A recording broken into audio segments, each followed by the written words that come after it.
Hey guys, good morning. কেমন আছো তোমরা? তো আজকে বেশ সকাল সকালে দিনটা শুরু করলাম, কারণ আজকে আমার হাজব্যান্ড একটু অফিসের কাজে বর্ধমান যাবে।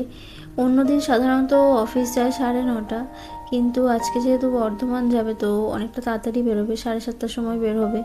তো যার জন্য আমিও আজকে বেশ সকাল সকালে উঠেছি আর সমস্ত কাজও সকাল সকাল সেরে নিয়েছি। এখানেও খাওয়া দাওয়া করে সকালবেলা বেরিয়ে যাচ্ছে। আর ও যেহেতু আজকে অনেকটাই সকালে বেরোচ্ছে, তো তাড়াহুড়ো করে পুজোটা আমি আর দিইনি। ভাবলাম ও বেরিয়ে যাক, তারপরে পুজো দেবো। কারণ সকালে ও থাকলে চিন্তা করতে করতে পুজো দিলে ভালোভাবে পুজো দিতে পারবো না। মনে হবে এটা দেয়া হলো না, ওটা দেয়া হলো না, এটা গুছিয়ে দিই, ওটা গুছিয়ে দিই। তো ভাবলাম ও বেরিয়ে যাক, তারপরে ভালো মাথায় শান্ত মাথায় পুজোটা দেয়া যাবে।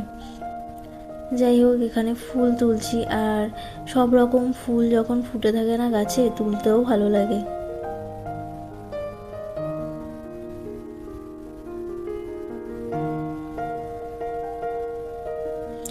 যাই হোক, পূজা দেয়া হয়ে গেছে। এখানে মায়ের আর আমার জন্য একটু চা বানিয়ে নিচ্ছি। আর সত্যি বলতে চা আমি খুব একটা পছন্দ করছি না আজকাল, কেন জানি না। আমার এখন কফি খেতেই ভালো লাগছে, তো ওটাই খাচ্ছি। আর সকালবেলা বাগানের দিকটা ঘুরতে, গাছপালা দেখতে খুব ভালো লাগে। একটু রোদ খেতে খেতে আশেপাশটা দেখছিলাম, গাছপালাগুলো দেখছিলাম, আর মায়ের সাথে গল্প করছিলাম। সকালের বেশ কিছুটা টাইম আমরা এই বাগানের দিকটাতেই কাটাই, আর খুব ভালোও লাগে এখানে সময় কাটাতে। আজকে সারাদিনে আমার সামনে প্রচুর ভিডিও এসেছে। 3 ফেব্রুয়ারিতে KFC বাকেটে অফার চলছে, তো সেই ভিডিওগুলোই আমি আমার হাজব্যান্ডকে পাঠিয়ে দিয়েছিলাম। আর ভাগ্যক্রমে ও শিয়ালদা স্টেশন থেকে এসেছে আর কি। ও গাড়িতে গেছিলো, কিন্তু আসার সময় ও শিয়ালদা স্টেশন থেকে এসেছে। তো যাই হোক, ওগুলো নিয়ে এসেছে।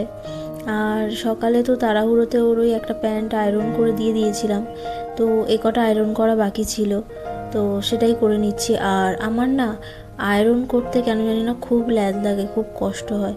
তো এটা এইগুলো আগের দিন থেকেই পড়ে আছে, আয়রন করা হচ্ছিল না। যাই হোক, এগুলো আয়রন করে নিলাম ফাইনালি আমি। যাই হোক, আমি আমার ভিডিওটা এই পর্যন্তই শেষ করছি। Tata, bye bye.